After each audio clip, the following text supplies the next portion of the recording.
Salut l'équipe, vous me l'avez rabâché. Aujourd'hui, c'est l'épisode 3 de la cabane. Je pense que la cabane, vous pouvez l'apercevoir, elle est là-bas. Ça a trop avancé. Je suis trop content. En plus de ça, vous allez voir, il y a un mystery invité, un mystery guest. C'est pas Hortense. Hortense, viens.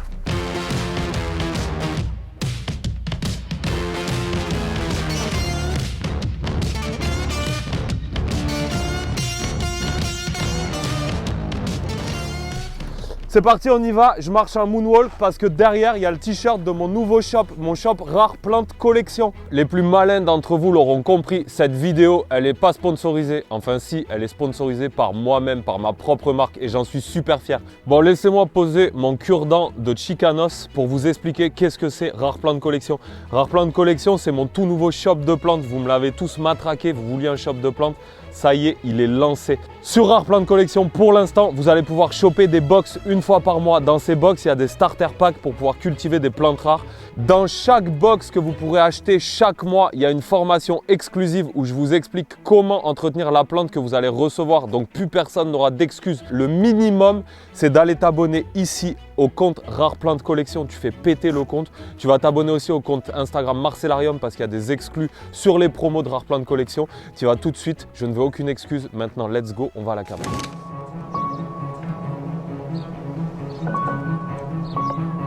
Dès que vous allez me donner des idées en commentaire, je les réalise. Je vous l'ai déjà dit, je ne suis pas là pour me foutre de votre gueule. Tout ce que vous allez me dire, je le prends en considération. Il y a déjà 5 idées qui sont incroyables, qui vont être super dures à réaliser. Ça fera l'objet de 5 vidéos. Le nid à marsupilami, les tyroliennes, le reste, je ne vous le dis pas, c'est la surprise.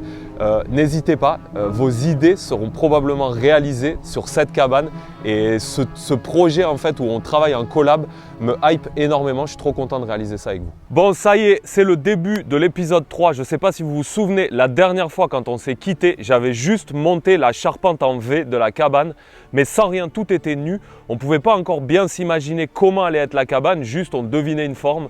Ben, aujourd'hui, on va se focus sur le toit, on va faire 100% de toit, on va finir de monter toute la charpente, toutes les lambeaux qui vont aller en travers, on va couvrir le toit, donc la cabane va être hors d'eau si tout se passe bien. Bon, on va commencer par les mauvaises nouvelles. Je ne vais pas vous mentir, cette journée a très mal commencé. Je me réveille, je sors de mon lit, premier truc, il pleut des cordes. Donc voilà, c'est un enfer. Il y a du vent, il fait froid, genre 4-5 degrés, alors que chez moi d'habitude il fait jour 330 jours par an, il y a du soleil. Ben là voilà, il fait mauvais. Bon, il fait un temps dégueulasse, il fait un temps de clébard là, il pleut comme une vache qui pisse. Ce matin, moi j'avais prévu de faire de la cabane, mais du coup je peux pas. Donc je monte quand même à cette cabane, je vais prendre quelques mesures et je vais prendre mon camion, je vais aller acheter le toit de la Tollback pour tout finir le toit.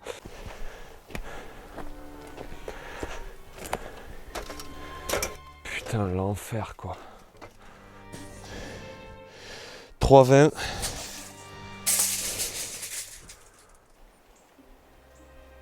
J'ai dit combien? Merde. Donc là, je viens de mesurer la pente 1 et la pente 2 de mon toit par la longueur. J'ai divisé par la taille des tôles acier qui vont me servir à faire le toit. Donc c'est bon, je sais combien il me faut de tôles acier. On va profiter de ce temps flingué, éclaté au sol pour aller chercher les tôles. C'est pas du tout ce que j'avais prévu, mais il faut vite changer le fusil d'épaule pour optimiser au maximum. Retour dans le camion des années 80, je vous le dis, il y a des fois, il vaudrait mieux rester couché et ne pas se lever. Il pleut des cordes, c'est un enfer, les essuie-glaces marchent au ralenti. J'ai super peur de croiser la cagueuse masquée qui pourrait apparaître au coin d'un virage. Mais en attendant, j'ai changé le fusil d'épaule, on optimise. On prend le camion, on va chercher de quoi fabriquer le toit de la cabane. On croise les doigts pour que demain, le temps soit beaucoup plus clément et qu'on puisse enfin avancer parce que comme je vous le dis, le compte à rebours est lancé. Dans 4 jours, il faut que le toit soit terminé. Donc, qu'est-ce que je fais? J'arrive dans un magasin billes en tête de bricolage dans un bled à côté de chez moi. Mais quand je dis à côté de chez moi, vu que j'habite au milieu de rien, c'est quand même 45 à 50 minutes de route, surtout avec mon camion des années 80 quoi. Bon là, je suis trop content parce que je sors d'un magasin et ils n'avaient pas ça, la Tollback. Donc je me dis, je vais aller chez mon fournisseur de bois habituel. Et il me dit, ça fait même pas quelques semaines que ça y est, on en vend. Donc ils en avaient en stock. J'ai acheté tout le toit. On peut rentrer à la maison, on peut monter le toit. Avec cette pluie, ça va pas être du luxe. Donc il me tarde vraiment demain d'avoir fini de monter tout ça. Les hormones et les endorphines sont au maximum. Je suis super excité. Je charge toute la tôle. Je reprends mon camion, je fais demi-tour Le temps que je fasse la route inverse, le temps s'est dégagé un petit peu, on va pouvoir travailler. Donc là, la première fois, vous avez vu le V qui délimitait la forme du toit de la cabane, mais vous vous demandez très certainement comment est-ce que j'ai bâti ça tout seul. Ben voilà, dans cet épisode, vous allez voir l'autre côté, le deuxième pignon. Donc l'objectif de la journée, c'est qu'avant que l'invité arrive, toute la charpente soit montée, les entretoises qui vont entre les deux pignons. Il faut aussi que j'ai balancé toutes les lambourdes qui vont en travers pour pouvoir fixer les tôles dessus. Voilà, j'ai une journée qui est titanesque, je vais me mettre au travail tout de suite, mais je suis super content parce que de toute façon, il y a tout le matos qui m'attend dans le camion, je n'ai plus qu'à travailler.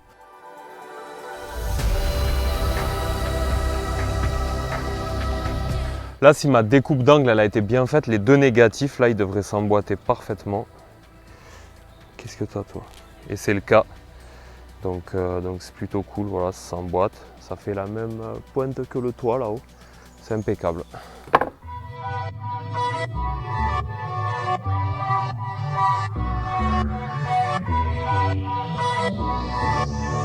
Ouais, si je tombe, je me fais opérer après-demain de l'œil. Donc si je tombe, en fait, ils m'opéreront aussi du dos et des jambes. Ah bah là, ça va faire du bon contenu. Ouais. Oh, oh, oh. Et voilà.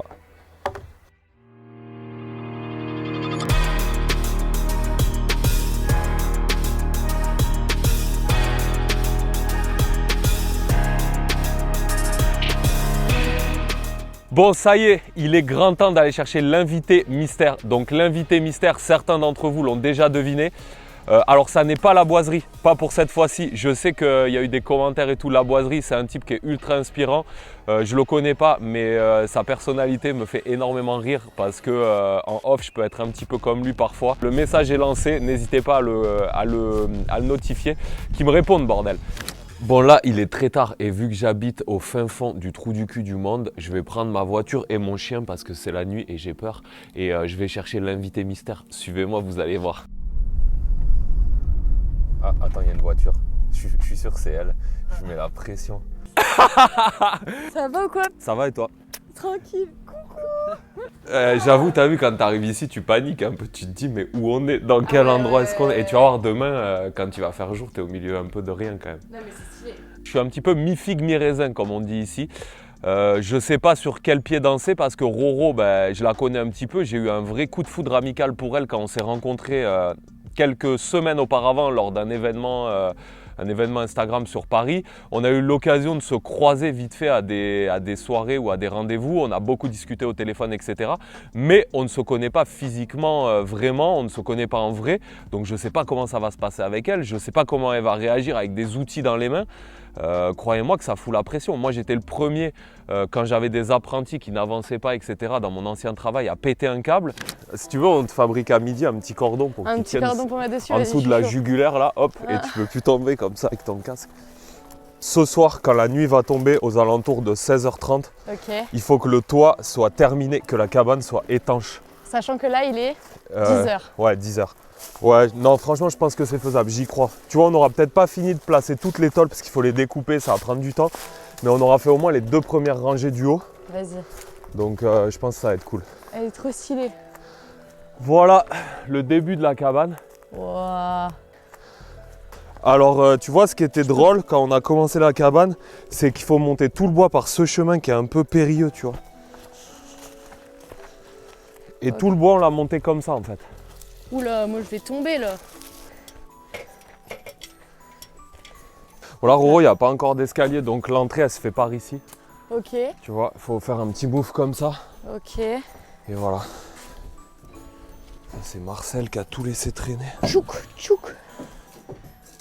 C'est ok pour toi? Alors, okay la découverte de cette cabane? C'est trop stylé. Donc en fait, je t'explique, je te fais une petite visite. Vas-y, explique-moi. Ici, il y aura un escalier qui va descendre là, tu vois, tu arriveras sur cette plateforme. Ok, en mode entrée. En mode entrée, tu rentres. C'est la porte. Voilà, là tu es dans le salon. Ok.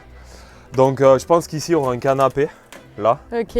Là il y aura une énorme baie vitrée ici que tu pourras ouvrir, tu vois. Donc l'été, tu pourras dormir ouvert et partir même sur le plancher là, ça sera vraiment à vivre à l'intérieur et à l'extérieur. Ouais. Voilà. Et ici, on va faire un petit agrandissement de la cabane là et il y aura une sorte de petit tunnel pour prendre une échelle et monter en haut. Ok, Voilà, mais ça, je ne l'ai pas encore modélisé dans ma tête. ok. Et voilà, pour le premier étage, c'est bon. Je vais mettre un poêle à bois aussi. Je ne sais pas encore où, mais je vais installer un petit poêle à bois pour se chauffer l'hiver. Ouais. Là, on va démonter le toit. Ok. Enfin, démonter, Ça, c'est débâcher. genre pour couvrir, mais c'est rien. Genre, C'est ça juste va pour pas rester. protéger, ouais. Non, on va l'enlever. Vas-y. Je vais virer toutes les vis que j'ai mis la dernière fois pour protéger.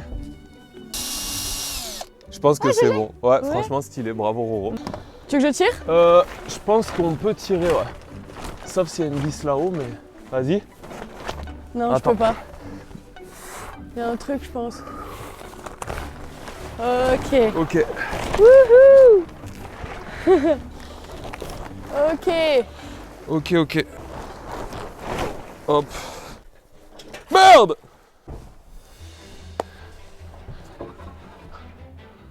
Hop. Ah, coucou toi.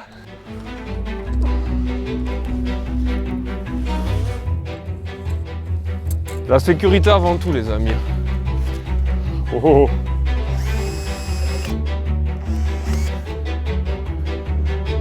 Là, j'ai attaché un cordeau à la pointe que je vais relier à l'autre pointe. Comme ça, pour mettre les entretoises qui vont au milieu, bah, j'aurai toujours le milieu du toit et je pourrai les mettre exactement à la bonne perpendiculaire.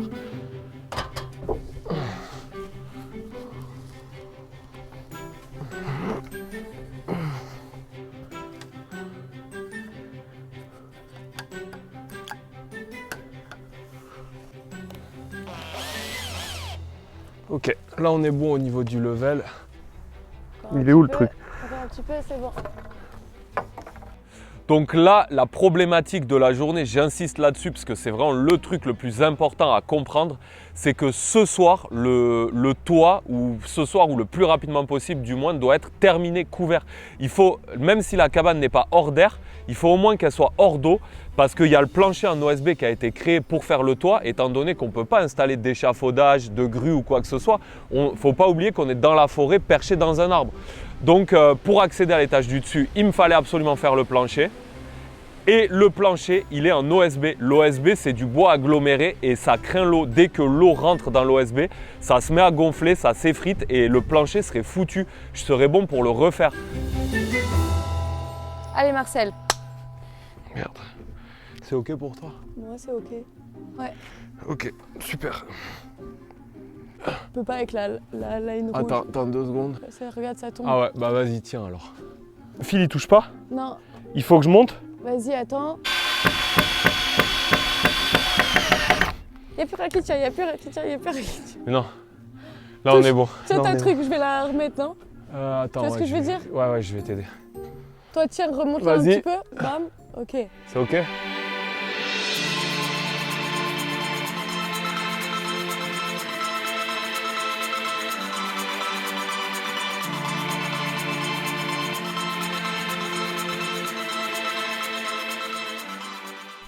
Ça tient en mode définitif, c'est bon, cette pente de toit est faite, donc on va faire la dernière. Bon, pour installer les triangles, comme je vous ai expliqué précédemment, ce que j'avais fait, c'est que j'avais pris les angles du premier et j'ai reporté ces angles sur les 6 morceaux qui manquaient, de manière à ce que tous les angles soient identiques. Vu que de toute façon mon carré est droit et de niveau, je sais que si les angles sont les mêmes, bah, tout le toit va être aligné. C'est un peu un coup de poker parce que quand on est plusieurs, pour tenir des trucs réglés avec un mètre et tout, c'est facile. Mais quand on est deux, puisqu'en l'occurrence là on est deux, mais Roro, elle c'est une pro de la cuisine, c'est pas du tout une pro du bricolage. À chaque fois, même si elle comprend très vite et ça a été une agréable surprise, il faut que je lui explique exactement ce que j'attends d'elle, que je sois un bon maître d'œuvre et si je suis pas un bon maître d'œuvre, bah, elle va pas comprendre mes instructions, on ne va pas s'entendre, ça va mettre de l'attention sur le chantier, on va pas y arriver. Donc là, fort heureusement, tout fonctionne. On balance les triangles, Roro m'en tient un, je mets le deuxième, quand ils sont appuyés l'un contre l'autre, ça tient naturellement, donc ça c'est cool.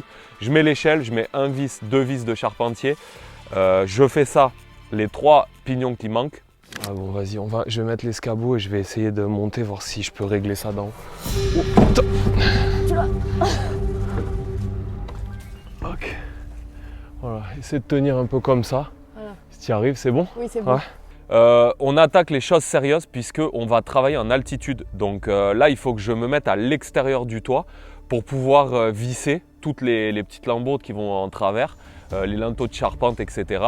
Et je suis totalement en altitude. À chaque fois que je mets une traverse, je peux monter dessus et mettre la suivante et ainsi de suite jusqu'à aller au sommet du toit. On a mesuré, le plancher de la cabane au plus bas est à 5 mètres du sol. Donc vu que l'étage 2 est à 2,50 m, on rajoute 2,50 m, ce qui fait 7,50 m. Et la flèche du toit fait 3 mètres, donc on est quasiment à 10 mètres de haut. Je n'ai pas le droit à l'erreur, je vous le dis. Vu que je suis un peu teubé, mais surtout que j'ai pas envie de me prendre la tête, j'ai pas de point d'accroche en hauteur ni quoi que ce soit, je le fais en freelance et je suis juste très prudent.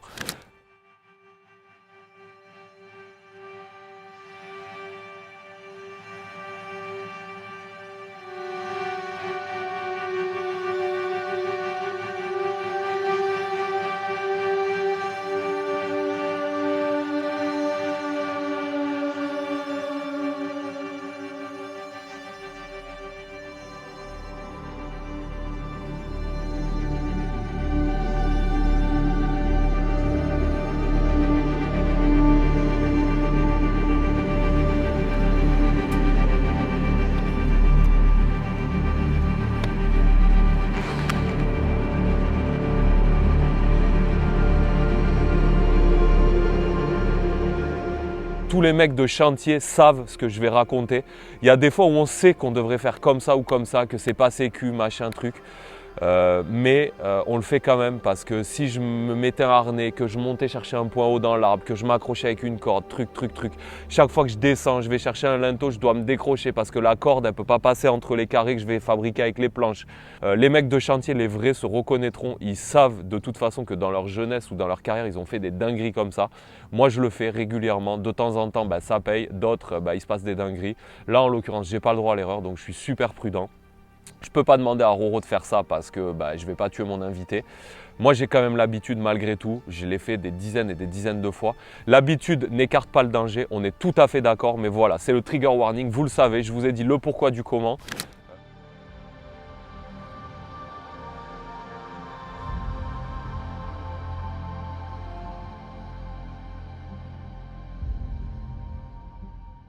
Yesterday, oh I believe in that. Non, yesterday, on a monté toute la structure numéro 1. Donc là, aujourd'hui, maintenant, avec Roro, on monte les premières tôles et on va faire le premier pan de toit. Mais il va pas falloir rigoler parce que si le vent s'engouffre dans un pan de toit, vu que c'est pas fermé, la cabane s'envole avec l'arbre. T'as capté? Je fais ta capter ref à Roro. Ça me termine comment t'es habillé, frère. En fait, on dirait il va en soirée ou je sais pas. Mais pourquoi pas du tout? Il est pas du tout habillé comme un mec qui va travailler avec ses lunettes et sa coiffure là, JPP. Roro, fais gaffe, ça c'est très tranchant, ça coupe. Le bord des tôles là est très coupant. Non mais je le sens, mais moi je vais pas les toucher les tôles. Bouge pas, recule. Je vais te dire, touc tac, ouais. Boum.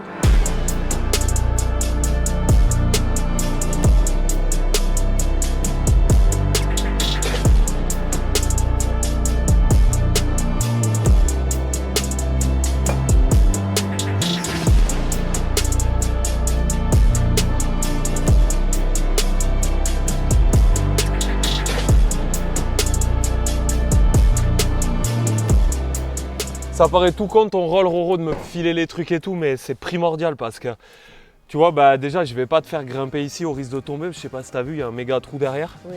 Et ça me facilite la vie de fou parce que sinon si t'étais pas là, à chaque fois je dois descendre, remonter les trucs.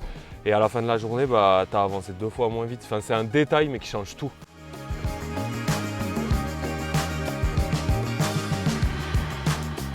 Là s'il tombe, il est mort hein. Pour toi, public, je prends tous les risques. Piou, piou.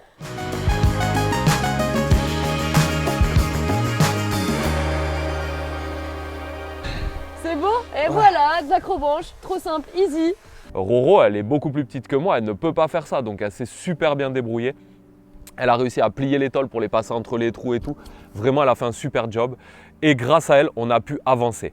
Pas aussi vite que je l'aurais souhaité le matin parce que comme je vous ai dit, j'ai mal évalué mon temps de travail. Mais par contre, on a pu au moins faire toute une partie du toit et je suis super content. Merci pour ça. Merci Roro.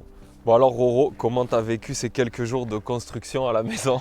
C'est stylé hein. Bon après, j'ai pas l'impression d'avoir été super utile non plus, mais... Mais en vrai, tu te trompes. Parce que Franchement, je te dis vraiment, je répète, mais passer les outils et tout, pour moi, c'est game changer. Ouais. J'ai gagné énormément de temps. Et en plus, tu as vu, les positions, elles sont un peu touchy. Si à chaque fois, il faut descendre, remonter, tu es fatigué, tu fais des erreurs, tu tombes. Enfin, Ouais. c'est relou, quoi. Par contre, un peu touchy, t'es gentil. Genre, vous vous rendez pas compte, je pense, à travers la caméra, à quel point c'est hard ce qu'il fait dans les positions qu'il se met et tout. Et la hauteur de ce qu'il y a en dessous, enfin, vraiment, c'est impressionnant. Enfin, moi, ça fait peur. Genre, je pense vraiment pas tout le monde pourrait le faire. Et je pense c'est simple aussi parce que t'es grand. Hein. Voilà, Ouais, alors ça, c'est vrai que par contre, vraiment, ça, c'est vraiment un truc qui change la vie d'être grand. Parce que tu sais, je peux claquer des grands écarts entre Ah ouais, deux ouais, poutres ouais. et tout. Ouais, ça, c'est très pratique.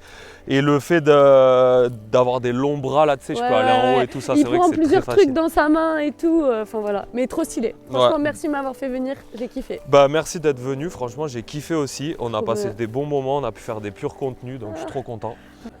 Voilà, ça y est, je me retrouve tout seul. J'ai rendu sa liberté à Roro. Elle est retournée vers d'autres contrées pour faire de la cuisine dans ses terres natales. Moi, je me retrouve tout seul dans ma montagne, mais c'est comme ça que j'aime être. Je suis plutôt solitaire et j'aime bien être tout seul. Je vais pouvoir bricoler à ma mesure. Là, l'objectif d'aujourd'hui, il n'y aura aucune excuse, c'est terminer ce toit parce qu'il faut absolument que la cabane arrête de prendre l'eau. Même s'il pleut très peu, on est là. Au moment où je filme, on est à quelques jours de Noël et je suis encore en t-shirt, il fait 20 degrés, voilà, parce qu'il fait beau, mais le temps peut changer à tout moment.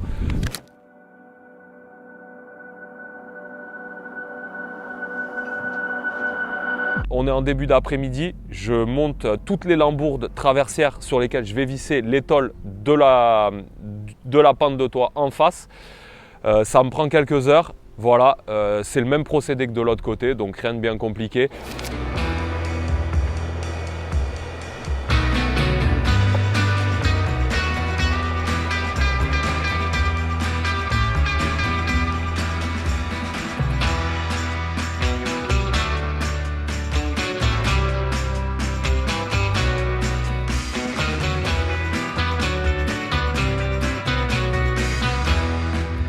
Et la journée s'achève, je suis assez fatigué parce que malgré tout, ça fait un petit moment que je n'ai pas travaillé et je suis quand même content. Voilà, demain, il ne me restera plus qu'à mettre l'étole, ça va assez vite ça parce que à chaque fois, je couvre 3 mètres carrés donc c'est plutôt cool. Je ne suis pas 100% à l'aise sur le toit, j'ai quand même l'habitude mais ce n'est pas mon élément naturel. Donc je suis crispé toute la journée et ça engendre une fatigue supplémentaire que seuls les gens qui ont déjà travaillé de leurs mains ou physiquement et qui se retrouvent dans des situations un petit peu délicates connaissent. Vous savez, quand vous faites de l'escalade, que vous vous retrouvez bloqué à un endroit ou que vous montez à un arbre, vous êtes un peu bloqué, etc. On a tous vécu cette sensation, on est crispé. Toute la journée, on est crispé, on est contracté, notre dos, nos jambes, on ne s'en rend pas compte et à la fin de la journée, on a des courbatures parce que en fait, on a fait attention et on est resté alerte avec notre corps et notre mental toute la journée pour ne pas tomber.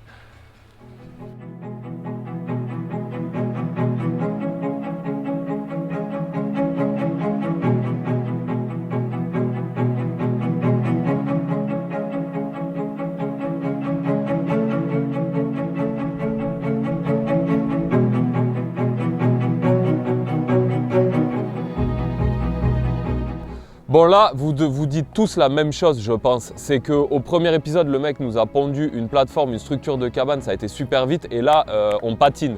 Non, on ne patine pas, c'est tout à fait normal. Plus on part du gros œuvre et on va vers le second œuvre, plus on arrive vers des choses précises, des découpes de plus en plus précises et plus ça va prendre de temps. Donc c'est tout à fait normal, on se démerde comme on peut, moi c'est pas mon métier, mais en tout cas vous verrez qu'on arrivera tous ensemble à un résultat final qui va être abracadabrant.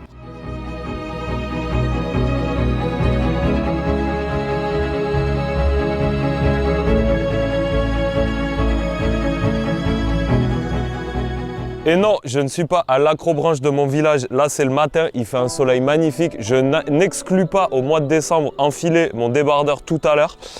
Et je suis en train de finir le deuxième pan de la toiture, donc je suis trop content. Ça a avancé. Ça avance beaucoup moins certes qu'au départ où on a fait tout le gros œuvre parce qu'il y a énormément de finitions à faire à gauche, à droite. Donc ça prend du temps, mais c'est normal.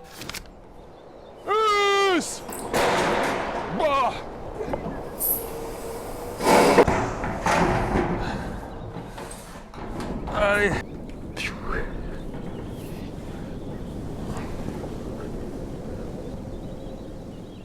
Ça, c'est un truc qui va me servir à contreventer la cabane. Je vous explique. Le vent, il arrive par là et quand il y a des bourrasques, la cabane peut bouger comme ça.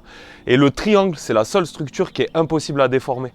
Donc, je vais faire un triangle, pam, pam, pam, et un autre triangle, pam, pam, pam. Et comme ça, la cabane ne bougera plus. Là, je vais monter à l'étage pour secouer un peu la cabane, voir si les lattes de contreventement, elles ont bien fonctionné. C'est incroyable parce qu'avant, quand je faisais ça, la cabane bougeait énormément.